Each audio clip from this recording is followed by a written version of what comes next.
Welcome to the Tech Egg. Don't get scrambled. Enjoy the video. You're starting with essentials. Make sure the BlackShark V2 is powered and the Xbox controller has battery or is connected. Plug the 3.5 cable firmly into your headset and the controller's headset jack.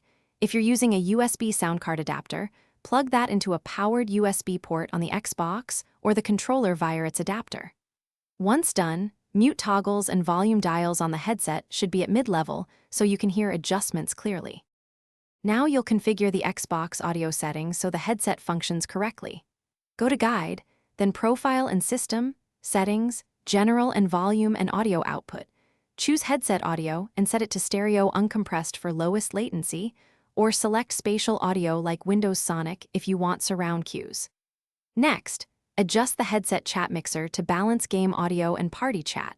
Make sure mic monitoring is off unless you need side tone. These changes finish by testing both sound and mic in a party or voice recorder. Speak at normal level and adjust gain or in-game mic volume as needed. If you get no audio, reset the 3.5 cable or USB adapter, swap controller ports, and reboot the console. Often a simple reconnect fixes it. If problems continue, update headset firmware using Razer Synapse on PC, or reset the controller by removing batteries briefly. These steps resolve most compatibility and firmware hiccups.